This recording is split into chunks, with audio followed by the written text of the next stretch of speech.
তো সপ্তাহে নফল নামাজের বিষয়গুলো পড়েছিলাম। এছাড়াও আরো বেশ কিছু নফল নামাজ আছে, আমি দুটা জিনিস আপনাদেরকে বলে, যেমন একটা আছে সলাতুল হাজা।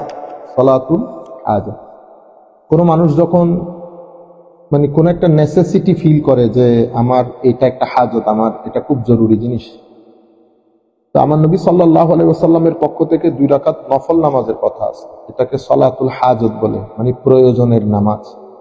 আপনার যে নিডস, আপনার যে প্রয়োজন, আপনার যে চাওয়া, সেটা আল্লাহর দরবারে চাওয়ার জন্য 2 রাকাত নফল নামাজ। কুল ইয়া আইয়ুহাল কাফিরুন কুল হুয়াল্লাহু আহাদ দিয়ে আমি 2 রাকাত নামাজ পড়ছি সলাতুল হাজাত, নফল নামাজ হিসেবে। তো নফল নামাজের পরে তখন আল্লাহর দরবারে দোয়া করবেন, আর আপনার মনের যে চাওয়া, যে ইচ্ছা, সেটার জন্য আল্লাহর দরবারে দোয়া করবেন। এটাকে সলাতুল হাজা বলে। এটা আপনি যে কোনো সময় পড়তে পারেন, যে কোনো সময়। তবে কিছু সুন্দর সময় আসে যেগুলোতে এই সমস্ত নফল নামাজগুলো অসম্ভব গুরুত্বপূর্ণ, যেমন মাগরিবের পরে অথবা এশারের পরে। যে কোনো সময় পড়তে পারেন, তবে হারাম সময়গুলো ছাড়া, যেমন আসরের পরে পড়া যাবে না, ফজরের নামাজের পর পর পড়া যাবে না। অন্যান্য সময় আপনার এই নামাজগুলো পড়বেন। আরেকটা গুরুত্বপূর্ণ নামাজ, এটা আমাদের সমাজ থেকে উঠে যাচ্ছে টোটালি, কিন্তু হাদিসে পাকের মধ্যে আসছে আমার নবী সাল্লাল্লাহু আলাইহি ওয়াসাল্লাম সাহাবায়ে কেরামকে অন্যান্য জিনিস যেভাবে শিক্ষা দিয়েছেন সেভাবে এই নামাজটাও শিক্ষা দিয়েছেন। এটাকে বলে সলাতুল ইস্তেখারা। সলাতুল ইস্তেখারা, আমরা বলি ইস্তিখারার নামাজ, ঠিক আছে? ইস্তেখারা মানে হচ্ছে আল্লাহর দরবারে পরামর্শ চাওয়া। আল্লাহর দরবারে পরামর্শ চাওয়া। সাহাবায়ে কেরাম রিওয়ায়াতের মধ্যে এভাবে আসতেছে যে কোনো বড় কাজ, যে কোনো একটা ডিসিশন, ঘর বিক্রি করা, ঘর খরিদ করা, ছেলে মেয়ে বিয়ে দেওয়া, ছেলে মেয়ের এই ধরেন কোন একটা সমস্যা হয়েছে, আমি এখন সিদ্ধান্ত কি নিব, আমরা হুট করে সিদ্ধান্ত নিয়ে ফেলি, সেই কারণে আমাদের সিদ্ধান্তের মধ্যে প্রচুর পরিমাণ ভুল হয়ে যায়। কিন্তু সাহাবায়ে কেরাম সলফে সালেহিন উম্মত ইস্তেখারা বাদে কোনো সিদ্ধান্ত নিতেন না। আজকের যুগেও বড় বড় আলেমরা ইস্তেখারা বাদে সিদ্ধান্ত নেন। এখন ইস্তেখারা এটা কিভাবে করে, এটা আপনারা গুরুত্বপূর্ণ, এটা একেবারে গুরুত্বের সাথে নিবেন এবং ছেলেদেরকেও বলবেন যে এই কাজটা করে। সেটা হচ্ছে এশার নামাজ, আপনি যখন শুতে চলে যাবেন ঘুমাইতে, মাঝখানে আর কোনো কাজ নাই, তখন বিছানায় যাওয়ার আগে ওযু করে জায়নামাজ বিছিয়ে 2 রাকাত সলাতুল ইস্তেখারা নিয়ত করবেন। আমি 2 রাকাত সলাতুল ইস্তেখারা পড়ার জন্য নিয়ত করছি, আল্লাহু আকবার, ঠিক আছে? চাইলে আপনি 3 বার সূরা ইখলাস শরীফও পড়তে পারেন, অথবা আপনি একবার কুল ইয়া আইয়ুহাল কাফিরুন, পরবর্তীতে সূরা ইখলাসও পড়তে পারেন। যখন আপনি সালাম ফিরাই ফেলবেন, সালাম ফিরানোর পরে কয়েকবার দরুদ শরীফ পড়ে জিকির আজকার করে হাত তুলবেন। হাত তুলে বলবেন, আল্লাহ, আমি আমার জীবনে এই সিদ্ধান্ত নিতে যাচ্ছি, এটা যদি আমার দুনিয়া আখিরাতের জীবনের জন্য কল্যাণকর হয়, গুড হয়, ভালো হয়, তো আপনি কাজটা আমার জন্য সহজ করে দেন এবং এই কাজে আমাকে বরকত দান করেন। আর যদি এই কাজ আমার জন্য মঙ্গলজনক না হয়, তাহলে আপনি আমার মনকে এখান থেকে উঠিয়ে ফেলেন, আমাকে উত্তম জাযা, উত্তম কোনো কিছু দান করেন, নেয়ামুল বদল দান করেন। এটা পরে শুয়ে যাবে, দেখবেন সকাল উঠতে উঠতে তার আগের দিন আপনি একেবারে মরিয়া হয়ে উঠছেন এটা করার জন্য। দেখবেন সকাল হতে হতে আপনার মন থেকে এটা কি হয়ে গেছে, আপনি ইজি হয়ে গেছেন। যদি কাজটা অকল্যাণকর হয়, যদি কাজটা কল্যাণকর হয়, দেখবেন যে আপনি ডাই হার্ড এটা করার জন্য পাগল হয়ে যাবেন। বুঝতে পেরেছেন? অনেক সময় আমাদের কারণে, কারণ আমরা তো আসলে ওইরকম দিনও প্র্যাকটিস করি না, অনেক সময় রেজাল্ট আসে না একবারে, 2-3 বার করবেন, রেজাল্ট অবশ্যই আসবে, আপনি ফিল করবেন যে রেজাল্ট আসছে। তাইলে আপনারা মিনিমাম 3 বার করবেন। অনেক সময় আমাদের ওখানে বড় বড়, এখনো পর্যন্ত আমাদের বড় বড় আলেমরাও দেখছি কালচার, ইভেন একটা জায়গার মধ্যে আমি এবার আসার আগে একটা বিয়ের প্রস্তাব, তো কনে আমি দেখাই দিছিলাম, তো ওরা সব পছন্দ, সবকিছু হয়ে গেছে, পছন্দ একে সেটেল, সবকিছু জাস্ট ডেট ফিক্স করা। ওমা, দেখি কোনো আওয়াজ শব্দ নেই। তো আওয়াজ শব্দ না, আমি মনে করছি মাঝখানে আমাদের দেশে তো বিভিন্ন জন বিভিন্ন কূটনৈতিক চাল চালে, আপনারা আমাদের দেশে চট্টগ্রামে বনি বলি, বনি, আপনারা কি বলেন জানি না, হ্যাঁ, কুটনা। তো এখন আমি ওনাকে ফোন দিছি, ফোন দেওয়ার পর আমাকে বলতেছেন হুজুর একটু আসতে হবে, কথা বলবো। তো গেছি আমি বড় জায়গা বড়। তো বেটা ইস্তেখারার মধ্যে রেজাল্ট সুন্দর আসে না, দেখছেন অবস্থা, এই জন্য কনফিউজ হয়ে গেছি। তো বলে আরো 2 দিন সময় দিতে। তো ওনারা বোধহয় আরো 2বার ইস্তেখারা করেছেন, রেজাল্ট ভালো আসেন, বলতেছেন আমরা মানে আগাইতে চাইতেছি। আপনি চিন্তা করে দেখবেন, আপনি দেখেন পুরা প্রসেস বুঝেন, পছন্দ হয়ে গেছে, পারিবারিকভাবে দেখা সাক্ষাৎ হয়েছে এবং 2-3বার দেখা সাক্ষাৎ হয়েছে। Both parties are very happy. তবে তারা ভুল কোনটা করছে? তাদের একটা ভুল হয়েছে, সেটা আমি পরবর্তীতে ওনাকে বলছি যে আপনি এটা বড় ভুল করছেন।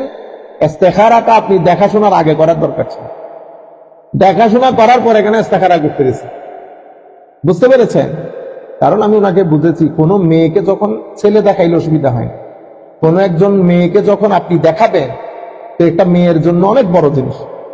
আপনি ইস্তেখারার নাম দিয়ে যদি এই কাজটা করেন, তাহলে জুলুম হয়ে গেছে। তাই হোক, আমি আপনাদেরকে যেটা বোঝাতে চাচ্ছি সেটা হচ্ছে, এখনো বড় বড় জায়গার মধ্যে ইস্তেখারা বাদে কি করে না, আগায় না। এটা আমাদের সোসাইটি থেকে কোনো কারণে একদম সরে গেছে। তো আপনারা জিনিসগুলো চিন্তা করবেন, দেখবেন ডিসিশনের মধ্যে যদি কোনো কারণে ভুল হয়, আল্লাহ রাব্বুল আলামিন এটা বরকত দান করেন, দেখবেন যে এটা কেমনে কেমনে কি হয়ে গেছে, আপনার জন্য কল্যাণকর হয়ে গেছে। তাইলে আমরা কি পাইলাম? ফজরের নামাজের পরপর এক নামাজ, চাষতের এক নামাজ, সালাতুল ইশরাক, সালাতুল দুহা। তারপরে আমরা মাগরিবের পরে সালাতুল আওয়াবিন, এরপরে রাতে সালাতুল তাহাজ্জুদ, এরপরে সালাতুল হাজা, এরপরে সালাতুল ইস্তেখারা। তাইলে এগুলা হচ্ছে আমাদের জীবনের নফল নামাজ, আমাদের জীবনে নফল নামাজ। সালাতুল দুহা, সালাতুল ইশরাক, সালাতুল আওয়াবিন, সালাতুল হাজা, সালাতুল তাহাজ্জুদ, সালাতুল ইস্তেখারা। ঠিক আছে? এরপরে আপনারা যদি কেউ চান যে এই অন্য নফল নামাজ 2 রাকাত করে পড়বেন, সেটাও কোনো অসুবিধা নেই। অন্য যে কোনো জাস্ট সালাতুল নফল নামাজ পড়তেছে। বুঝতে পেরেছেন? আরেকটা নামাজের মধ্যে আমরা সুবহানাল্লাহ আলহামদুলিল্লাহ ওয়ালা ইলাহা ইল্লাল্লাহু আল্লাহু আকবার ওয়ালা হাওলা ওয়ালা কুওয়াতা ইল্লা বিল্লাহিল আলিয়্যিল আযীম, এই তাসবিহটা পড়ি। ওইটার নাম সালাতুত তাসবিহ। এটা খুবই গুরুত্বপূর্ণ নামাজ এবং এটা অসম্ভব ফলদায়ক। আমাদের এখানে অনেক মানুষ এখন, আমি নতুন নতুন শুনতেছি, এগুলো আমরা আগে কখনো শুনি নাই, কোনো উলামা ইকরামের জবান থেকে শুনে। এগুলো কতগুলো ফটকা বাজছে, কোনো নাই এলম নাই কালাম নাই, বাংলার 200টি বই পড়া এই নামাজ নাই ওই নামাজ আছে। ইন্না লিল্লাহ। সালাতুত তাসবিহ যদি পারেন, অন্তত মাসে একবার করবেন, যদি পারেন মাসে একবার করবেন। আমি আমাদের গুরুবিদের, আমার ফুফু দেখলাম 80-85 বছর বয়স, আমি আসার মাসখানেক পরে মারা গেছিল। ওরা প্রতি সপ্তাহে পড়তো, আমার মনে প্রতিদিনও পড়তেন। শেষে বলতেন যে তসবির নম্বর বলে যায়, 15 বারের জায়গায় 13 বার হয়ে যায়, 14 বার করতে থাকো, 13 বার 14 বার 85 বার, ক্যারি অন। ঠিক আছে, এই হচ্ছে নফল নামাজ। এটা যদি আপনাদের মুখস্থ হয়ে যায়, আল্লাহর মেহেরবানি, আমি অন্তত বলতে পারবো যে আপনাদের মুখস্থ করাই দিচ্ছি। ঠিক আছে, আজকের পর থেকে এখন থেকে আমরা আমার নবী সাল্লাল্লাহু আলাইহি ওয়াসাল্লাম নামাজ কিভাবে করতেন এটা নিয়ে আলোচনা করবো ইনশাআল্লাহ। প্রথমে হচ্ছে, আপনারা দেখবেন সৌদি আরব যান, কাতার, কুয়েত গেলে ওখানে সূরা ফাতিহার শুরু দিয়ে ইমাম উচ্চ আওয়াজে বিসমিল্লাহির রহমানির রহিম পড়েন। ঠিক আছে? কিন্তু আমরা মাযহাবে হানাফির মধ্যে আমরা পড়ি না। আচ্ছা, আমরা এখন এই সম্পর্কে হাদিস, বিসমিল্লাহ জোরে না পড়ার হাদিস। عن أنس بن مالك الأنصاري رضي الله عنه أن رسول الله صلى الله عليه وسلم ركب فرسا فجحش شقه الأيمن قال أنس فصلى لنا يومئذ صلاة من الصلوات وهو قائد فصلينا وراءه قعودا ثم قال لما سلم إنما جعل الإمام ليتم به فإذا صلى قائما فصلوا قياما وإذا ركع فاركعوا وإذا رفع فارفعوا وإذا سجد فاسجد وإذا قال سمع الله لمن حمده فقولوا ربنا لك الحمد متفق عليه। এই হাদিস বুখারী শরীফে এসেছে, মুসলিম শরীফে এসেছে। হযরত আনাস বিন মালিক আল আনসারী বলছেন, আমার নবী সাল্লাল্লাহু আলাইহি ওয়াসাল্লাম একদিন ঘোড়ার উপর উঠেছেন, ওনার যেই ঘোড়া সওয়ার, আমার নবী সাল্লাল্লাহু আলাইহি ওয়াসাল্লাম এটার উপর উঠেছেন। ফাজুহিশা শিকহুল আইমান, ঘোড়া থেকে পড়ে গিয়ে আমার নবীর ডান পাশে ব্যথা পেয়েছে, আমার নবীর ডান পাশ জখম হয়ে গেছে, ব্যথা পেয়েছেন। আনাস, হযরত আনাস বলছেন, ফাসাল্লা লানা ইয়াওমা ইযিন সালাতান মিনাস সালাওয়াত, যে কোনো একটা নামাজ আমার নবী আমাদেরকে পড়াইছেন সেই দিন, এবং উনি পড়িয়েছেন ইমাম হিসেবে, উনি বসে পড়িয়েছেন, আমরা সবাই দাঁড়িয়েছি, কিন্তু আমাদের ইমাম কি ছিল? বসা ছিল। ফাসাল্লাইনা ওয়ারাহু কুউদান, কিন্তু আমরা ওনার পিছনে বসে নামাজ পড়েছি, আমরা ওনার পেছনে বসে নামাজ পড়েছি। সুম্মা ক্বাল, আমার নবী নামাজের সালাম ফিরানোর পরে বলতেছেন, ইন্নামা জুইলাল ইমামু লিইউতাম্মা বিহি, ইমামকে ইমাম বানানো হয় যেন তোমরা ইমামের কি করো? অনুসরণ করো। ফাইজা সাল্লা কাইমান ফাসাল্লু কিয়ামা, যদি দাঁড়িয়ে নামাজ পড়ে ইমাম, মুসল্লিও কি করবে? দাঁড়িয়ে নামাজ পড়বে। আমার নবী বলতে চেয়েছেন আমি বসলেও, যদিও ইমাম অনুসরণের জন্য, কিন্তু ইমাম কোনো কারণে বসে নামাজ পড়লে মুসল্লি কি করবে?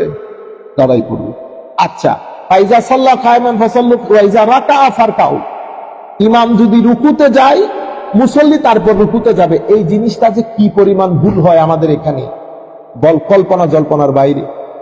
আমরা মোস্টলি ইমামের আগে রুকুতে, ইমামের আগে সিজদায় চলে যায়। মাঝে মধ্যে আমাদের লজ্জা হয় এই কারণে, ধরেন 3-4 জন নিয়ে নামাজ পড়তেছি, এটা তো আমরা ফিল করতে পারি যে আমি আল্লাহু আকবার, আমি অথচ রুকুতে ঝুঁকে যাওয়ার 2 সেকেন্ড আগে আল্লাহু আকবার বলি, যেন আমি আপনার আগে চলে যাইতে পারি। কিন্তু এরপরে পিছনের লোক কেমনে যে মনে যেন রুকুতে যাওয়ার জন্য বসে আছে, এক দৌড় মাইরা ইমামের আগে চলে যাবে। আপনি যদি ইমামের আগে চলে যান, আমার নবী কঠিন হুঁশিয়ারি দিয়েছে, কঠিন হুঁশিয়ারি, এবং বলেছেন ইমামের আগে যারা চলে যায় তাদের চেহারা পরিবর্তন হয়ে যাবে কিয়ামতের ময়দান। ঠিক আছে, ইমামের আগে কখনো যাবেন না, আস্তে ধীরে ইমাম পরিপূর্ণ রুকুতে চলে গেছে তারপর রুকুতে যান। আমার নবী বলছেন ইজা রাকাআ ফারকাউ, যদি ইমাম রুকুতে যায় অতঃপর তোমরা রুকুতে যাও। ওয়া ইজা সাজাদা ফাসজুদু, আগে ইমাম সিজদায় যাক, এরপরে আপনি সিজদায় যান। ইমাম আল্লাহু আকবার বলার আগে আপনি ইমামের আগে সিজদায় চলে যাচ্ছেন, এটা সুন্দর না? সুন্দর লাগে না? ওয়া ইজা ক্বালা সামি আল্লাহু লিমান হামিদা ফাকুলু রাব্বানা লাকাল হামদ, যদি সামি আল্লাহু লিমান হামিদা বলে তখন আপনারা কি বলবেন? রব্বানা। জোরে কথা বলার আছে এখানে, জোরে জোরে রব্বানা লাকাল হামদ বলবেন, এগুলো আছে নাই? তাইলে আমার নবী সাল্লাল্লাহু আলাইহি ওয়াসাল্লাম, এই জন্য হানাফি মাযহাবের মধ্যে বলে, এখানে আমার নবী হাত তুলতে বলেন নাই, এখানে আমার নবী হাত তুলতে, আমিন জোরে বলতে বলেন নাই। আমার নবী সিম্পলি বলেছেন এই আন্দাজে করবেন। এটা বুখারী এবং মুসলিম শরীফে রিওয়ায়াত। আরো কয়েকটা হাদিস শরীফ পড়ি, তাহলে বুঝে আসবে। আমার নবী সাল্লাল্লাহু আলাইহি ওয়াসাল্লাম عن أنس بن مالك رضي الله تعالى عنه عن النبي صلى الله عليه وسلم قال أقيموا الركوع والسجود فوالله إني لأراكم من بعدي وربما قال من بعد ظهري إذا ركعتم وسجدتم متفق عليه। আমার নবী সাল্লাল্লাহু আলাইহি ওয়াসাল্লামের সময়কালে একটা ঘটনা ঘটেছে।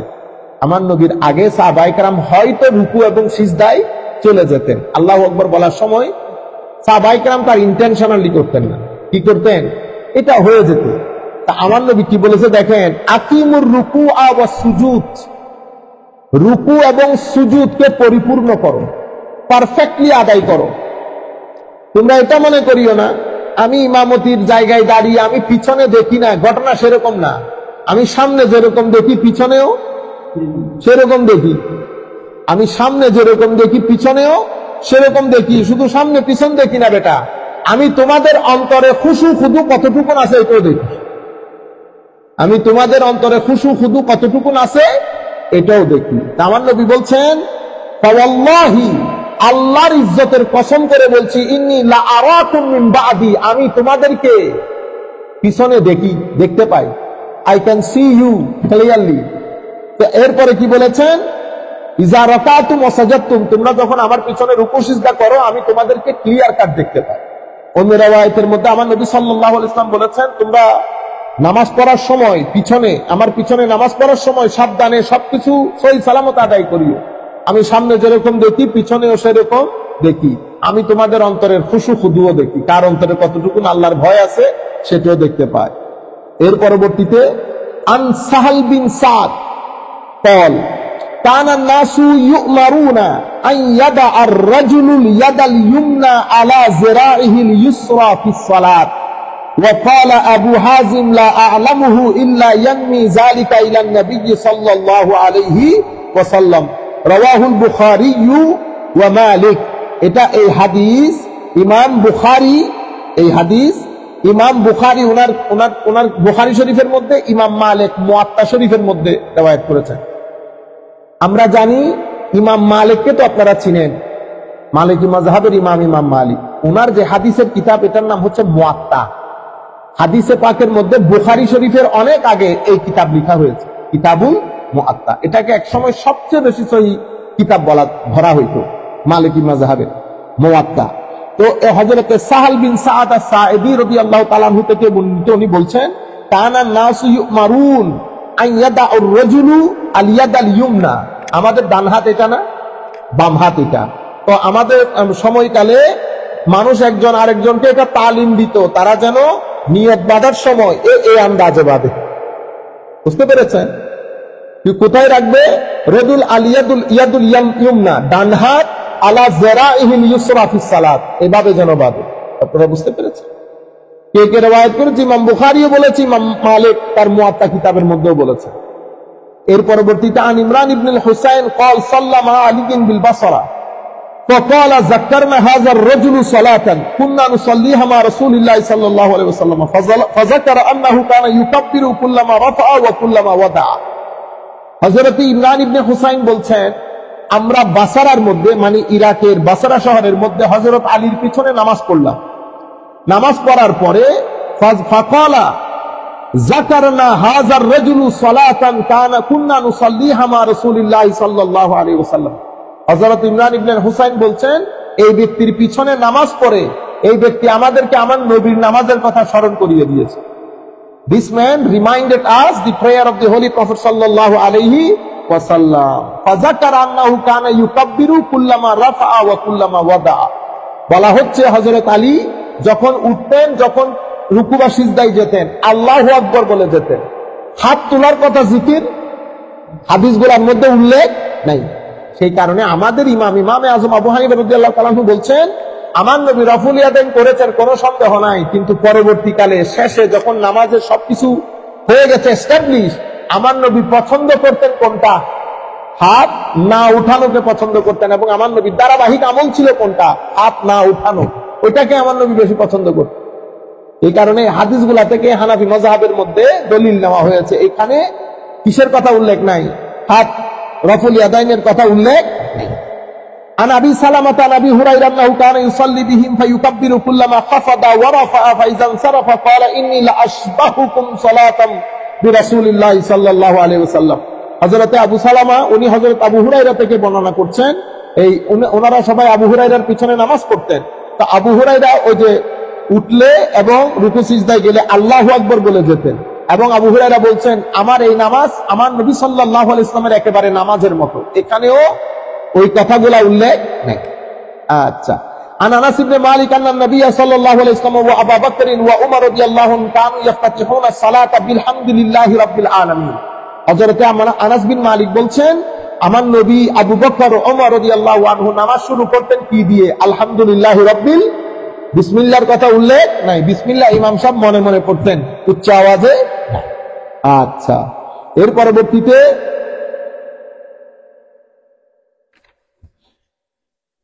عن ابن عبد الله المغفل رضي الله عنه قال سمعني أبي وأنا في الصلاة أقول بسم الله الرحمن الرحيم فقال لي أي بني محدث إياك والحدث قال ولم أرى أحدا من أصحاب رسول الله صلى الله عليه وسلم كان أبغض إليه الحدث في الإسلام يعني منه قال وقد صليت مع النبي صلى الله عليه وسلم ومع أبي بكر ومع عمر ومع عثمان فلم أسمع حتى منهم يقولها فلا تقولها إذا أنت صليت فقل الحمد لله رب العالمين رواه الترمذي। হযরত আব্দুল্লাহ ইবনে মুগাফফাল রাদিয়াল্লাহু তাআলা থেকে বর্ণিত, উনি বলছেন, সামিআনি আবি ওয়া আনা ফিস সালাত, আমি নামাজের মধ্যে আমার বাবা সহ ছিলেন, আমি বিসমিল্লাহ করে নামাজ শুরু করেছি। আমার বাবা আমাকে ধরে ফেলছে, বেটা বিসমিল্লাহ বলছো কেন? তো আমি আমার নবী, আবু বকর সিদ্দিক, ফারুক আযম, এতগুলা মানুষের পিছনে নামাজ পড়ছি, কাউকে শুনি নাই বিসমিল্লাহ করে নামাজ শুরু করতে। সবাই আলহামদুলিল্লাহ বলে শুরু করেছে। খবরদার, ধর্মের মধ্যে বেদাত জারি করিও। বিসমিল্লাহ বলবা, বিসমিল্লাহ কি করবা? মনে মনে বলবা, বিসমিল্লাহ মনে মনে বলবা। এর পরবর্তীতে আমরা এই এতটুকুন পর্যন্ত যে হাদিসগুলো উল্লেখ করেছি, সেই হাদিসের মাধ্যমে বলা হচ্ছে আমার নবী সাল্লাল্লাহু আলাইহি ওয়াসাল্লাম বিসমিল্লাহ উচ্চ আওয়াজে বলেন নাই। সাহাবায়ে কেরামের মধ্যে আবু বকর সিদ্দিক, ফারুক আযম, আবু হুরায়রা কেউ উচ্চ আওয়াজে বিসমিল্লাহ পড়েন নাই। এখন করব রফউল ইয়াদাইন সম্পর্কে। রফউল ইয়াদাইন আমরা কখন করব? তো উনি আমার শেখ, আমার উস্তাদ, আমার মুর্শিদ, উনি এই কিতাবের রাইটার হচ্ছেন। উনি মিশকাত শরীফের পরে আমাদের এই ধরনের হাদিসের কিতাব এইটাই সবচেয়ে বেশি কি বলে উম্মতে মুসলিমার মধ্যে অনেক বেনিফিট দিয়েছে উম্মতে মুসলিমাকে। এর পরবর্তীতে ইমাম নববীরও কিতাব আছে, একটু কঠিন। ওনারা তো বড় ইমামদের কাজ জটিল, তো ইনারা আমাদের জন্য একটু সহজ ভাবে বলা যায়। তো আর এখন আমরা যে অধ্যায় পড়বো সেই অধ্যায় হচ্ছে প্রথম রাকাত বাদে হাত না উঠানোর অধ্যায়। প্রথম রাকাত বাদে মানে আমরা যখন আল্লাহু আকবার বলবো তখনই হাত উঠাবো, এরপরে আমরা রাফুল ইয়াদাইন করব না। আন ইমরান ইবনে হুসাইন কল সাল্লামা আলিগিন বিল বাসরা, ওই হাদিস আবার এনেছে। আমি বাসরায় নামাজ পড়েছি, উনি আমার নবী সাল্লাল্লাহু আলাইহি ওয়াসাল্লামের মতো করে নামাজ পড়েছেন, কিন্তু উনি যখন উঠতেন এবং বসতেন আল্লাহু আকবার বলতেন, রাফুল ইয়াদাইন করতেন, এটার উল্লেখ নাই। এগুলা হচ্ছে সাহাবায়ে, আমার নবী দুনিয়া থেকে তখন চলে গেছেন, সাহাবায়ে কেরাম থেকে অন্য জুনিয়র সাহাবায়ে কেরাম তাবেঈন যেই ভাবে নামাজ আদায় করতে দেখেছেন সেই আন্দাজে। আর সবচেয়ে বড় বিষয় হচ্ছে আমাদের ইমাম যিনি ইমাম আবু হুরায়রা, ইমামে আজম আবু হানিফা রাদিয়াল্লাহু তাআলা আনহু, অসংখ্য উলামায়ে কেরামের মতে উনি তাবেঈ, কারণ 80 হিজরিতে জন্ম, তো বুঝতে পেরেছেন। উনি অসংখ্য সাহাবায়ে কেরামকে দেখেছেন এবং অনেক সাহাবায়ে কেরাম থেকে উনি হাদিস বর্ণনা করেছেন, দেখেছেন, শিখেছেন, শুনেছেন। তাইলে সব ইমাম থেকে টপ মোস্ট সিনিয়র, বুঝতে পেরেছেন। এখন ইমামে আজম আবু হানিফা রাদিয়াল্লাহু তাবেঈ কাকে বলে? যিনি সাহাবীকে দেখেছেন। এই জন্য ইমামে আজমের নামাজ পড়ার রংঢং অন্যান্য ইমামের চেয়ে সহিহ হওয়ার সম্ভাবনা সবচেয়ে বেশি। কারণ কি? কারণ উনি সাহাবায়ে কেরামের জমানা পেয়েছেন, উনি বাদে কেউ সাহাবায়ে কেরামের জমানা পান নাই। আর হযরতে ফারুক আজমের যুগে ইমামে আজম আকাশ থেকে উঠে আসে নাই। ফারুক আজমের জমানায় যখন ইরাক বিজিত হয়েছে, তো সেই সময় ইরাকের মধ্যে আমার নবীর একজন সিনিয়র সাহাবী দরকার, যিনি ওখানে তালিম দিয়ে আবাদ করবেন। তো ফারুক আজম রাদিয়াল্লাহু তাআলা আনহু মুসলমানদের, নতুন মুসলমান এবং যারা ওখানে বিজয় করে সেটেল ডাউন করেছেন, কি কষ্ট করেছে দেখেন। গ্রাম ঘর বাড়ি ছেড়ে দিয়ে এক একজন এক এক জায়গায় সেটেল হয়ে গেছে, কোন বেনিফিটের জন্য না, শুধুমাত্র আমার নবীর দ্বীন ধর্মের প্রচার এবং প্রসারের জন্য। তখন ওই বিজিত এলাকার সাহাবায়ে কেরাম ফারুক আজমকে রিকোয়েস্ট করেছেন আমার নবীর সিনিয়র সাহাবীর মধ্যে কাউকে যেন পাঠানো হয়। ফারুক আজম তখন ইরাকে হযরতে আব্দুল্লাহ ইবনে মাসউদ রাদিয়াল্লাহু তাআলা আনহুকে পাঠালেন, সাথে একটা চিঠি লিখে দিয়েছেন। চিঠির মধ্যে উল্লেখ করেছেন, হে আমার নবীর সাহাবীরা, আমি আমার নবীর সাহাবীদের মধ্যে টপ মোস্ট সিনিয়র সাহাবী, যাকে আমি কখনো ছাড়তাম না, যিনি আমার নবীর সাহাবায়ে কেরামের মধ্যে ইসলামিক জুরিসপ্রুডেন্সিয়াল নলেজের জন্য সবচেয়ে বিখ্যাত, আমি তাকে তোমাদের কাছে পাঠিয়ে দিচ্ছি, তার যেন কোনো ধরনের অসম্মান না হয়। আমার নবীর যে 2-4 জন সাহাবী ফিকহুদ্দিনের মধ্যে অসম্ভব সিনিয়র ছিলেন, তার মধ্যে সবার উপরের নাম হযরত আব্দুল্লাহ ইবনে মাসউদ রাদিয়াল্লাহু তাআলা। বর্ণনার মধ্যে আসছে হযরত আব্দুল্লাহ ইবনে মাসউদের এই আলমের বরকত হওয়ার কারণ কি? তো কারণ হচ্ছে উনি আমার নবীর জুতা বহন করতেন। উনি আমার নবী সাল্লাল্লাহু আলাইহি ওয়াসাল্লামের জুতা মুবারককে বহন করতেন, এভাবে বুকের মধ্যে লাগিয়ে রাখতেন। তো জুতা মুবারক সিনার মধ্যে লাগানোর কারণে আমার আল্লাহ ওই সিনাকে এলমের খজিনা বানিয়ে দিয়েছেন।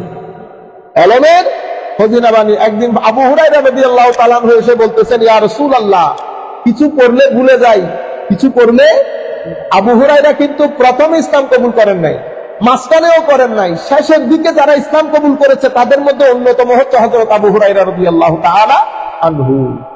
আমার নবী বলতেছেন, আচ্ছা তো চাদরটা এখানে রাখো। তো চাদরটা বিছাইছে, ফ্লোরের মধ্যে রাখছে। আমার নবী থুতু মুবারক দিলেন। এবার বলতেছেন, আবু হুরায়রা এটা বুকের মধ্যে লাগাও। তা আবু হুরায়রা বুকের মধ্যে লাগিয়েছে। আবু হুরায়রা বলতেছেন, সেই তারিখ থেকে যা শিখেছি, দাড়ি, কমা, কোলন, সেমিকোলন, আমার জীবনে আমি ভুলি নাই। এবং আজকের দিন পর্যন্ত উম্মতে মুসলিমার কাছে যে হাদিসগুলা এসেছে, সবচেয়ে বেশি সংখ্যক হাদিস হযরত আবু হুরায়রা রাদিয়াল্লাহু তাআলা আনহু। এটা আমার নবীর থুতু মুবারকের বরকত, আর এটা হচ্ছে আমার নবীর জুতা মুবারকের বরকত। সাহাবায়ে কেরাম এগুলো সব বুখারী মুসলিম শরীফে রওয়ায়াত, আমাদের উলামায়ে কেরামের চোখে পড়ে না এগুলো। আমার নবী শীতকালে পর্যন্ত সাহাবায়ে কেরাম লাইন করতেন এই পানির গ্লাস নিয়ে। আমার নবী সাল্লাল্লাহু আলাইহি ওয়াসাল্লাম ফজরের নামাজের পরে পানিতে দম করতেন, দম করতেন, মাঝে মধ্যে হাত পানির মধ্যে হাত এভাবে বুলিয়ে দিতেন। বর্ণনার মধ্যে আসছে এইরকম ঠান্ডা মৌসুমের মধ্যে আমার নবী পানির মধ্যে এভাবে হাত বুলিয়ে দিতেন। সাহাবায়ে কেরাম ওইটা নিয়ে খেয়ে যার যার মতো করে আরোগ্য লাভ করতেন। আপনারা বুঝতে পেরেছেন? হায় হায়। হযরতে আন ইমরান ইবনে আচ্ছা, যেটা বলতে চাচ্ছিলাম, তাহলে হযরতে আমাদের ইমামে আজম আবু হানিফা রাদিয়াল্লাহু তাআলা আনহু বাদে অন্য কেউ এই পর্যায়ে তাবেঈ নন। তাহলে হযরতে আমাদের আব্দুল্লাহ ইবনে মাসউদ রাদিয়াল্লাহু তাআলা আনহু যখন চলে গেলেন ইরাকে, তো উনি ইরাকের সেন্ট্রাল মসজিদ, তখন তার সেন্ট্রাল মসজিদটা মুসলমানরা একটা ছোটখাটো ঘর বানাইছে, ওইটাতে ইবাদত রিয়াজত করতো, ওইটাতে দর্স হইতো। সেই জায়গার মধ্যে ধর্মের দর্স দিতেন, ইসলামের দর্স দিতেন। আমি আপনাদেরকে যেভাবে পড়াচ্ছি এটা মুকারানা করলে ভুল হবে, বেয়াদবি হবে। আমি জাস্ট বুঝানোর জন্য আপনাদেরকে বলছি। এই আন্দাজে দর্স জারি করেতেন, সেখানে আকীদার কথা হইতো, ফিকার কথা হইতো, ইলমে হাদিস সবকিছু পড়াইতেন। পড়াইতে পড়াইতে লোকজন জমা হচ্ছে, মসজিদ এক্সপান্ড হচ্ছে, লোকজন জমা হচ্ছে, মসজিদ এক্সপান্ড হচ্ছে, মানুষ ইসলাম কবুল করছে, দলে দলে লোক শরীক হতেন। আব্দুল্লাহ ইবনে মাসউদ রাদিয়াল্লাহু তাআলা দুনিয়া থেকে চলে যাওয়ার পরে এই দর্স জারি রেখেছেন আমার আব্দুল্লাহ ইবনে মাসউদের উপস্থিত ছাত্রদের মধ্যে একজন, উপস্থিত ছাত্রদের মধ্যে হাম্মাদ বিন আবি সুলাইমান, ও তার আগে আমি এক্সাক্ট নামটা স্মরণ করতে পারছি না, এরপরে ইমাম নাখঈ, এরপর ইমাম আলকামা নাখঈ, ইব্রাহিম আন-নাখঈ, এই তিনজনের পরে তিনজন যখন দুনিয়া থেকে চলে গেছেন, ইমামে আজম আবু হানিফা একেবারে কম বয়স, একেবারে। তাহলে আব্দুল্লাহ ইবনে মাসউদের পরে তিনজন শিক্ষক ওই দর্সের মধ্যে দর্স দিতেন। যখন হযরত ইব্রাহিম আন-নাখঈ ইন্তেকাল করেন, এগুলো জলিলুল কদর তাবেউত তাবেঈ এবং জলিলুল কদর ইমাম, অল্প বয়সে মারা যাওয়ার পরে ইমামে আজম তখন একেবারে অল্প বয়স, দর্সের মধ্যে বসতেন, কিন্তু সবচেয়ে যোগ্য সবাই ইমামে আজমকে এই মজলিসের মধ্যে বসিয়ে দিলেন। ইমামে আজম মজলিসে বসার বসরার ওই সিটিং অফ নলেজ পুরো পৃথিবীর মধ্যে বিখ্যাত হয়ে গেছে যে Abu Hanifa Noman, one of the greatest scholars of the Muslim উম্মাহ, দর্স দিতেন, দুনিয়া এসে বসতেন, যার যা মন চায় প্রশ্ন করতেন, প্রসিদ্ধ হয়ে গেছে। তো এটা এমন ইমাম, উনি যদি গাছকে স্বর্ণ বলেন, কোন মায়ের ছেলে না এটাকে গাছ বলে, আবার গাছকে স্বর্ণ বললে স্বর্ণ পরিচয় করাই দিতেন, এটা স্বর্ণ, কেউ আর এটাকে গাছ বলতে পারতেন না। এত অসাধারণ এলমের ভূতপত্তি ছিল হযরতে ইমামে আজম আবু হানিফা। উনি তখন কি করলেন, ইমামে আজম আবু হানিফা নতুন করে সাজালেন, ছাত্রদের মধ্যে যারা অসম্ভব যোগ্য ছাত্র তাদের একটা বোর্ড করলেন। অনেকে বলে এটাতে 30 জন সদস্য, 40 জন, 25 জন সদস্য, হযরতে বকি ইবনুল জাররার মতো লোক, হযরত ইমাম আবু ইউসুফের মতো লোক, হযরত ইমাম মুহাম্মদের মতো লোক, সবাই ওনারা ওই মজলিসের মধ্যে ওই বোর্ডের সদস্য ছিলেন। সেই বোর্ডকে হযরত ইমাম আজম আবু হানিফা এক একদিন এক একটা প্রশ্ন ছড়িয়ে দিতেন। মাসালা যদি এরকম হয় এটার উত্তর কিরকম হবে, এটা যদি এরকম হয় মাসলা কিরকম হবে। ছাত্ররা এটা নিয়ে গবেষণা করতেন। এভাবে এটা এক্সপান্ড করতে করতে করতে এটার আপনারা এখন কি বলেন, মাযহাবে হানাফি, মাযহাবে জানিও না আমরা এই মাযহাবের ব্যাকগ্রাউন্ডে। আমি আপনাদেরকে শত কিতাবের কথা 2 মিনিটে বলে দিয়েছি। এটা যদি আপনারা মুখস্থ রাখতে পারেন এটা অনেক বড়। হানাফি মাযহাব অস্তিত্বে আসলো কেমনে, হানাফি মাযহাব অস্তিত্বে আসলো কেমনে, এখানে পিছনে কোন কোন লোক আছে, কখন থেকে যাত্রা শুরু। তো যখন কুফার মধ্যে এই দর্সগুলা চলছে, তখন মসজিদে নববীর মধ্যে ইমাম মালিক রাদিয়াল্লাহু তাআলা দর্স দিতেন। ইমাম মালিকের পরে জলিলুল কদর তাবেঈ সাঈদ ইবনুল মুসাইয়্যিব থেকে শুরু করে এরকম জলিলুল কদর তাবেঈরা মসজিদে মদিনা শরীফের মসজিদের মধ্যে দর্স দিতেন। ঠিক আছে, কিন্তু মদিনার মসজিদটা ছোট মসজিদ, এখানে বাইরের কোনো লোক নাই, সব এলাকার লোক। তো ওখানে নতুন নতুন মাসাইল ছিল না। যিনি যা প্রশ্ন করতেন ওনারা হাদিসের আলোকে উত্তর দিয়ে দিতেন, এখানে কোনো লজিক ব্যবহারের দরকার ছিল না। আপনারা বুঝতে পেরেছেন? যেমন আমরা যখন মুরব্বীদের সাথে ওয়াজ তাকরীর করবো, তা আমাদের কি কোনো দরকার আছে সক্রেটিসের কথা বলা? আমরা বলবো ক্বালা রাসূলুল্লাহ সাল্লাল্লাহু আলাইহি ওয়াসাল্লাম, আমাদের মুরব্বীরা কান্না শুরু করে রাসূলুল্লাহ সাল্লাল্লাহু আলাইহি ওয়াসাল্লামের নাম বলার পর। তো আমার এখানে যুক্তির দরকার নাই, দলিল, আমি শুধু হাদিস থেকে হাদিসটা পড়ে শোনাই দিলে হচ্ছে কাকা আল্লাহ রাসূল এটাকে নিষেধ করেছেন। কোন আমাদের মুরব্বী জিজ্ঞেস করবে হুজুর এটার উদ্দেশ্য কি, এটার কারণ কি? কেউ জিজ্ঞেস করবে? আপনারা বুঝতে পেরেছেন? এটা মদিনা শরীফের রংডং ছিল, কারণ মদিনা শরীফের মধ্যে লোকজন কম, ছোট্ট একটা টাউন। আর এদিকে ইমামে আজম পড়াচ্ছেন কুফা নগরীর মধ্যে। কুফা তখন সেন্টার অফ সিভিলাইজেশন, পুরা দুনিয়ার লোকজন ওখানে এসে জড়ো।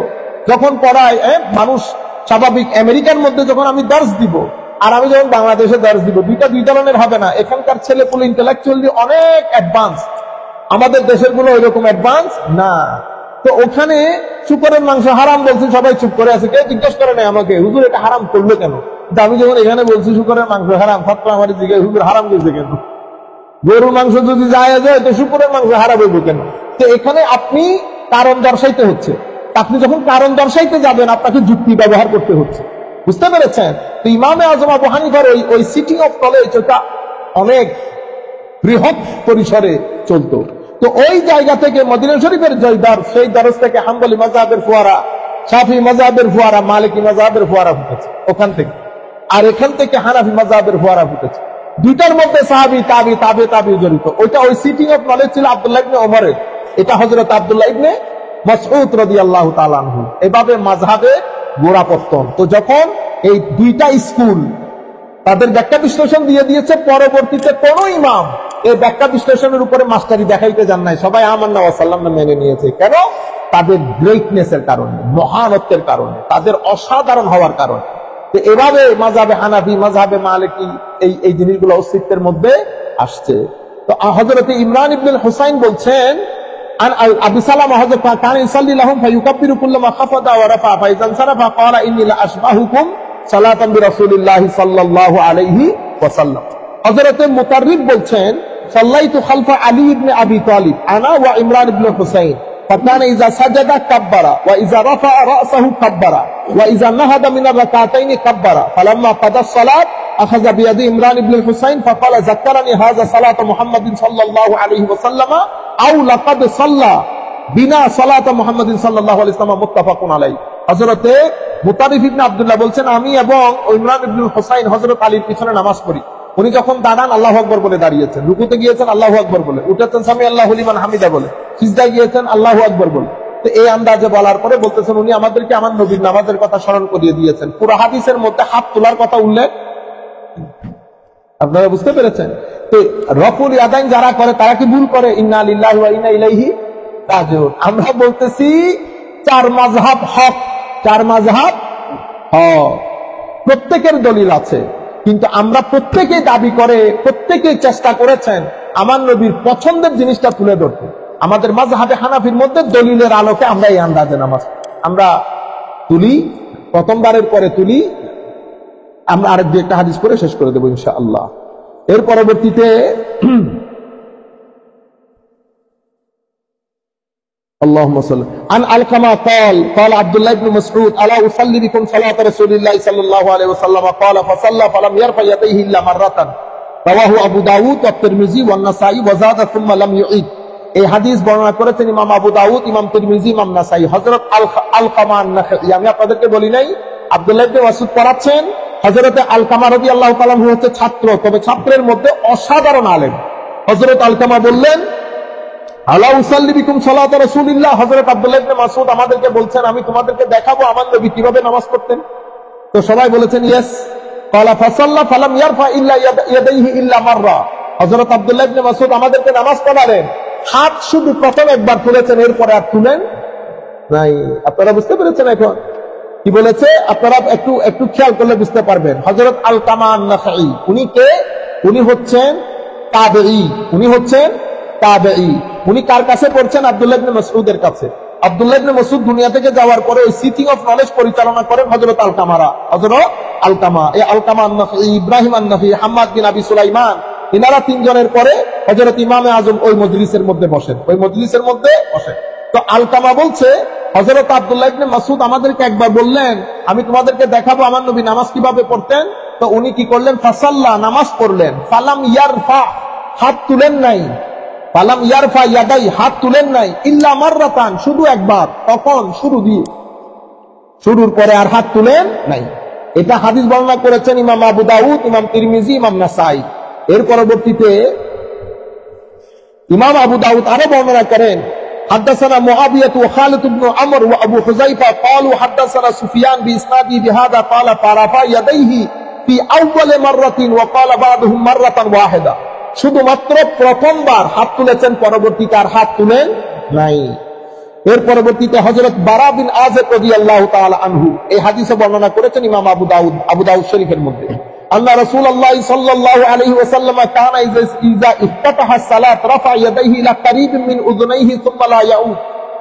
হযরতে বারা বিন আযিব বলছেন, আল্লাহ রাসূলুল্লাহ আমার নবী কানা ইযা ইফতাতাহা সালাত যখন নামাজ শুরু করতেন রাফা ইয়াদাইহি হাত তুলতেন ইলা ইলা ইলা কারীব মিন উযুনাইহি একেবারে কানের নিকটে হাত তুলতেন, ঠিক আছে।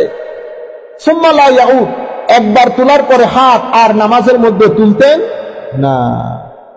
এর পরবর্তীতে হযরতে আব্দুল্লাহ বলছেন, ক্বালা সাল্লাইতু মা রাসূলিল্লাহ সাল্লাল্লাহু আলাইহি ওয়াসাল্লাম ওয়া আবী বকর ওয়া উমর ফালাম ইয়ারফাউ আইদিহিম ইল্লা ইনদা ইস্তিফতাহিস সালাত। হযরতে আব্দুল্লাহ ইবনে ওমর বলছেন, আমি আমার নবীর সাথে নামাজ পড়েছি, হযরত আবু বকর সিদ্দিক রাদিয়াল্লাহু তাআলা আনহুর সাথে নামাজ, হযরত আব্দুল্লাহ ইবনে মাসউদ আব্দুল্লাহ ইবনে ওমর, হযরত আব্দুল্লাহ ইবনে মাসউদ বলছেন, আমি আমার নবীর সাথে নামাজ পড়েছি, আবু বকরের পিছনে নামাজ পড়েছি, ফারুক আজমের পিছনে নামাজ পড়েছি। ফালাম ইয়ারফাউ আইদিয়াহুম তারা কেউ তাদের হাত তুলে নাই নামাজ শুরু করা সময় বাদে, তারা অন্য সময় রফুল ইয়াদাইন করেন নাই। আখেরি হাদিস আজকের জন্য শেষ। হযরত সালেম রাদিয়াল্লাহু তাআলা আনহু উনি বলছেন, ওনার আব্বা থেকে রওয়ায়াত করছেন, রাআইতু রাসূলুল্লাহ সাল্লাল্লাহু আলাইহি ওয়াসাল্লাম ইযা ইফতাতাহা সালাতা রাফা ইয়াদাইহি হাত্তা ইউহাযিয়া বিহিমা ওয়া ক্বালা বা'দাহুম হাসবা মানকাবাই ওয়া ইযা আরাদা আন ইয়ারকা'a ওয়া বা'দ মা ইয়ারফাউ রা'সাহু মিন আর-রুকু'i লা ইয়ারফাউহুমা ওয়া ক্বালা বা'দুহুম লা ইয়ারফাউ বাইনা আস-সাজদাতাইন। আনিল আসওয়াদ রাআইতু উমর ইবনে আল-খাত্তাব ইয়ারফাউ ইয়াদাইহি ফি আউওয়ালি তাকবীরাতিন সুম্মা লা ইয়াউদ। عن عاصم بن كليب عن أبيه أن عليا كان يرفع يديه إذا افتتح الصلاة ثم لا يعود। হযরত আলী বলেন, হযরত ফারুক আজম বলেন, সবার ব্যাপারে রওয়ায়াত হচ্ছে ওনারা নামাজ শুরু করার সময় প্রথমে একবার তুলেছেন, এরপরে হাত আর তুলেন নাই। এখন এই ধরনের বর্ণনা ইমাম শাফঈ রাদিয়াল্লাহু তাআলা আনহু, আহমদ ইবনে হাম্বল রাদিয়াল্লাহু তাআলা বর্ণনা করেছেন। তখন আমাদের মুহাদ্দিসিনে কেরাম, আমাদের উলামায়ে কেরাম কি করেন, কোন হাদিস বেশি সহিহ, বেশি শুদ্ধ, এটার উপর দিয়ে তখন যার যার শরীয়তের মধ্যে ব্যাখ্যা বিশ্লেষণ দান করেন, ব্যাখ্যা বিশ্লেষণ দান করেন। আল্লাহ রাব্বুল আলামিন আমাদের হামি ও নাসির হোক। এটা বড় আজীব কাজ ওলামায়ে উম্মত করেছে। আপনারা অবাক হয়ে যাবেন, এরা কি কাজ করেছে। মাঝে আপনি ঘুমাইতেও পারবেন না এগুলো যখন চিন্তা করবেন, এরা কি পরিমাণ কষ্ট করেছে। এখান থেকে একজনের কাছে একটা হাদিস এসেছে, হাদিসটা বর্ণনা করেছেন ফর এক্সাম্পল আমাদের ইকবাল ভাই। এখন ইকবাল মানুষ যিনি হাদিসটা পেয়েছেন উনার বাড়ি হচ্ছে ধরেন সিরিয়া, আর আমাদের ইকবাল ভাই সাহেবের বাড়ি হচ্ছে ধরেন মিশর। কোথায় সিরিয়া কোথায় মিশর, এটাকে আজকের জমানা ফ্লাইট উঠলেন 3 ঘন্টার মধ্যে মিশর পৌঁছে গেলেন। উনি এই একটা হাদিস শুদ্ধ কি অশুদ্ধ এটা জানার জন্য মিশর চলে গেছে। কি চিন্তা করতে পারবেন আপনারা। ওখানে গিয়ে দেখে ইকবাল ভাই ওনার গরু গোড়ারে ঘাস খাওয়াইতেছে, ঘাস খাওয়ানোর সময় গোড়ার এমনি এমনি লোবায়, এমনি এমনি লোবায়, বুঝছেন। 15-20 দিন সফরের পরে এটা দেখে উনি ব্যাক করে চলে আসছেন। তো যে ব্যক্তি গোড়ার লোকে সিটিংবাজি করতে পারে, সে আমার নবীর উম্মতের লোকে সিটিংবাজি করতে পারবে না, এটার কোনো ভ্যালিডিটি নেই। আপনি কল্পনা করতে পারবেন। আমরা এখানে বসে বড় বড় কথা বলি ইমাম আইম্মাদের ব্যাপারে, পাগল হয়ে গেছে এরা আল্লাহ নবীর দ্বীনের খেদমতের জন্য। এই জন্য আমার নবী নিশ্চিন্ত রূপে চলে গেছেন। কেন? আমার নবী জানেন আমার নবীর উম্মতের উলামায়ে কেরাম করবেন রাত দিন। এখনো পর্যন্ত যারা সত্যিকার অর্থে ইলমে দ্বীনের খেদমত করে রাত দিন, আপনি এগুলো সাধারণ মানুষ কল্পনাও করতে পারবেন, সাধারণ মানুষ কল্পনাও করতে পারবেন। আমাদের এই যে জালালউদ্দিন আল কাদেরী রহমতুল্লাহ আলাইহি ইন্তেকাল করেছেন, আপনারা চিনেন বিদায় বলতেছেন, নাইলে আমি एग्जांपल দিতাম। আচ্ছা, বয়সের দিক থেকে 70 বছর বয়স হয়ে গেছে, ঠিক আছে। আমি আমার আব্বারে যদি বলি, আমি কতবার বলেছি আমার শ্বশুরের বাসা ঢাকায়, আপনি একবার ঢাকায় আসেন, ওনারে ঢাকায় আনতে পারিনি। কেন? মা ঢাকা কেমনে যাবে, মা 7 ঘন্টা লেগে যাবে, উঠবে কেমনে, বসবে কেমনে, এই চিন্তায়। অথচ এই 70 বছর বয়সে জালালউদ্দিন আল কাদেরী তো 70, আল্লামা হাশমি সাহেব হুজুরের বয়স তখন 85, 87, 90 বছরের বয়স। ও আপনি সকালে বলতেছেন হুজুর ঢাকায় যাবো, হুজুর ঢাকা, বিকালে বলতেছেন হুজুর সিলেটের মধ্যে একটু যাইতে হবে, তো সিলেট চলে গেছে। ও তারপরে একদিন বলতেছে হুজুর পাটনা যাইতে হবে, আপনারা না বলে নাই। আপনি যদি জিজ্ঞান হুজুর কতক্ষণ শুন, বলবে 3 ঘন্টা 4 ঘন্টা। আমি মাঝে মধ্যে চিন্তা করি আল্লাহ কবরে ঘুমের ব্যবস্থা কেন করেছে। কবরে ঘুমের ব্যবস্থা, দুনিয়ায় ঘুমে আপনি কোন করতে পারবেন না তো, মুসলমান হিসেবে আপনি ঘুমাইতে পারেন না তো। আপনারা যখন চিন্তা করে দেখেন, আপনি যখন ধরেন 10টা 11টার দিকে শুইলেন, তো ফজরের নামাজের রক্ত হইতে কতক্ষণ লাগে? আপনি কি 11টা বাজে ঘুমাই গেছে? ঘুম আসতে আসতেও তো সময় লাগে, ঠিক না? তো যারা একটু রাতের সময় উঠেন, ও উঠতে ফজর, ফজরের নামাজ পড়ে চা পানি খাইতে একটু জোহর, আপনার ঘুমের তো আসলে সেরকম সুযোগ নাই। সেই কারণে মুসলমানের মুমিনের ঘুমের ব্যবস্থা আল্লাহ কোথায় করছে? কবরের মধ্যে। হাদিসে আসতে এভাবে নাম তানামাতিল আরুস, প্রসব শেষ হওয়ার পরে এবার ঘুমাই যা, বহুত কষ্ট করছে, বহুত কষ্ট করছে, এবার কি করো, আরামে ঘুমাই যাও। আমি মাঝে মধ্যে চিন্তা করতাম ঘুমের কথা আসলো কেন, এখন আমি বুঝি ঘুমের কথা আসলো কেন। বুঝতে পেরেছেন? দীর্ঘদিন পরে আজকে বোধহয় একটু করে শুয়েছি জোহরের পরে, কি হয়েছে আল্লাহ জানে। আমি মনে করছি চাঁদ সমুদ্র 13 নদী, হ্যাঁ, আমার কোথাও যাইতে না হইলে, নামাজ দিয়ে করতে না হইলে বড় করে 10-12 দিন আর উঠতাম। আমরা তো বড় বড় আলেমরা এই যে এই পরিমাণ সফর, মানে সীমাহীন চেষ্টা প্রচেষ্টা কষ্ট।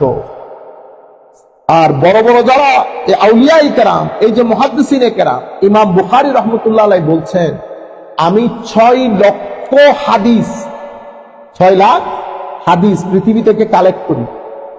তো কালেক্ট কি ঘরের মধ্যে বসে করছে না, আয় রে কখনো এই জায়গায়, কখনো ওই জায়গায়, কখনো ওই জায়গায়, কখনো ওই জায়গায়, করতে করতে করতে করতে সব কালেকশন করার পরে এবার বাস বিচার শুরু করছে। বাস বিচার করতে করতে তো ওখান থেকে আমি 1 লাখ বেছে নেই, 1 লাখ বেছে বাকি 5 লাখ আলাদা করে ফেলি। 1 লাখ হাদিস, এগুলা সহি হাদিস আমার দৃষ্টি, ইমাম বুখারীর দৃষ্টি। ওই 1 লাখ, এখন 1 লাখ যদি আমি বইয়ের মধ্যে লেখা শুরু করি, উম্মতে মুসলিম এটা পড়বে? কোনোদিন না। এত বড় জিনিস কে পড়বে? আমি এখান থেকে কাটছাট করতে করতে করতে করতে সামান্য সংখ্যক হাদিস এই বুখারী শরীফের মধ্যে রাখি, বাকিগুলো আমি ছেড়ে দেই। কেন? তো কিতাব বড় হয়ে যাবে বিদায়। তো উনি যখন হাদিসের কিতাবের মধ্যে হাদিসগুলা লিখেছেন, উনি যে মাযহাব অনুসরণ করেন ওই মাযহাবের হাদিসগুলাই মেইনলি ওখানে ঢুকিয়েছেন। আপনারা বুঝতে পেরেছেন? এর পরবর্তীতে বাকি উনি বলছেন বাকি জিনিসগুলো হাদিসের কিতাব বড় হয়ে যাবে বিদায় আমি রেখে দিয়েছি। 1 লাখের মধ্যে উনি রিপিটেশন বাদ দিলে বুখারী শরীফের মধ্যে কত হাদিস হবে? 3-4 হাজার হাদিস হবে, রিপিটেশন বাদ দিয়ে দিলে। তো বাকিগুলা গেল কই? বাকিগুলো অন্য কিতাবে চলে গেছে। এখন এর পরেও তো আমি হাদিসগুলা এখানে রাখার পরেও আমি একটা সিস্টেম করেছি কোন কোন হাদিস ঢুকাবো। আমি দেখেছি যে কিতাবে যে হাদিসগুলার ব্যাপারে আমার 2-4 জন উস্তাদ একমত পোষণ করেছে, এটাও করেছে। এরপরে প্রত্যেক হাদিসের ব্যাপারে আমি আমার নবীর কাছ থেকে পরামর্শ নিয়েছি, ইয়া রাসূলুল্লাহ এটা আপনি বলেছেন কি? রুহানি দুনিয়ার মধ্যে আমার নবীর একটা স্টেশন যে যে ব্যাপারে এসেছে আমি সেগুলা ঢুকিয়েছি। এই কারণে ইমাম বুখারীর বুখারী শরীফ ও কুরআনের পরে সবচেয়ে আসাহুল কুতুব বাদা কিতাবিল্লাহি আল বুখারী, সহিহ বুখারী ও এই ইয়ার পরে সবচেয়ে সহি কিতাব। এই কারণে হয়েছে এত কষ্ট, এত ইখলাস। বুঝতে পেরেছেন? এবার উলামায়ে কেরামের মাধ্যমে আমাদের পর্যন্ত এসে পৌঁছেছে হাদিসে পাকের কিতাব। আল্লাহ রাব্বুল আলামিন আমাদের হামি ও নাসির হোক। মাওলাই করিম আমাদেরকে কবুল করুক, আল্লাহুম্মা আমিন। রব্বানা যালামনা আনফুসানা ওয়া ইল্লাম তাগফির লানা ওয়া তারহামনা লানাকুনান্না মিনাল খাসিরিন। আল্লাহুম্মা আ'ইন্না আলা যিকরিকা ওয়া শুকরিকা ওয়া হুসনি ইবাদাতিকা ইয়া রাব্বানা ইয়া কারীম। আল্লাহুম্মা নাব্বির কুলুবানা বিনুরিল ঈমান ওয়া নূরি মুহাব্বাতিকা মুহাব্বাতি হাবিবিকা সাল্লাল্লাহু আলাইহি ওয়া সাল্লাম। রব্বি ইশরাহ লি সাদরি ওয়া ইয়াসসির লি আমরি ওয়া يا مجيب الدعوات إنك على كل شيء قدير. اللهم اغفر لنا ولوالدينا رب ارحمهما كما ربيانا صغيرا. وصلى الله تعالى على خير خلقه محمد وعلى آله وأصحابه أجمعين برحمته.